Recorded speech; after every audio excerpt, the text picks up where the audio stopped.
اللہ رب العزت نے ارشاد فرمایا کہ یہ لوگ مسئلہ قیامت کا یا قرآن کا یہ انکار کیوں کرتے ہیں۔ فرمایا کہ اسی طرح بہت سارے نبیوں کے لیے جنات انسانوں میں سے اور جنات میں سے ہم نے دشمن بنا دیے۔ کئی انسان ایسے تھے جو پیغمبروں کی مخالفت کرتے تھے، پیغمبروں کے دشمن تھے، اور کئی جنات بھی ایسے تھے جو پیغمبروں کے مخالف تھے۔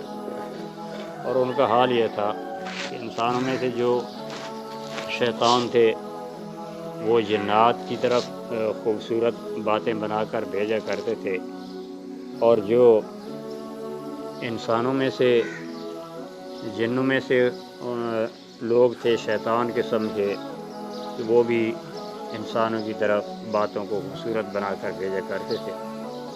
اس طرح ایک دوسرے کو گمراہ کرنے کی کوشش کرتے تھے تاکہ ہر نبی جو وقت کا نبی اپنی قوم کی طرف آیا اس کا ساتھ دینے والا کوئی نہ ہو۔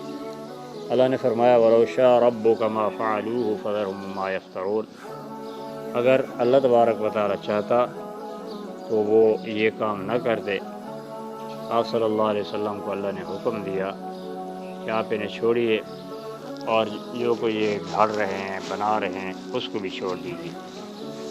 اس کے بعد اللہ رب العزت نے فرمایا کہ وجہ اس کی یہ ہے کہ یہ نہ تو قرآن کی طرف آتے ہیں، نہ ہی آپ صلی اللہ علیہ وسلم کی نبوت اور رسالت کو تسلیم کرتے ہیں۔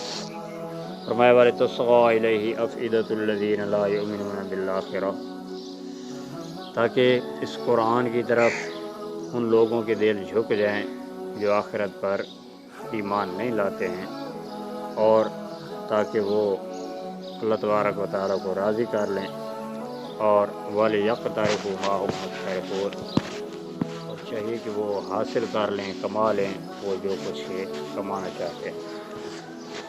اللہ تبارک و تعالیٰ نے قرآن کریم کو اس لیے نازل فرمایا کہ لوگ اس قرآن کی طرف اپنے دلوں کو جھکا دیں۔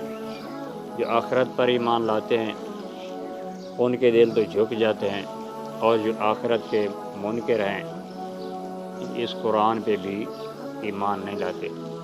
الذین لا یؤمنون بالآخرۃ یؤمنون بہ، فرمایا کہ جو آخرت پر ایمان رکھتے ہیں وہ اس قرآن پر بھی ایمان رکھتے ہیں، اور جن کا آخرت پر ایمان نہیں ہے ان کا قرآن پر بھی ایمان نہیں ہے۔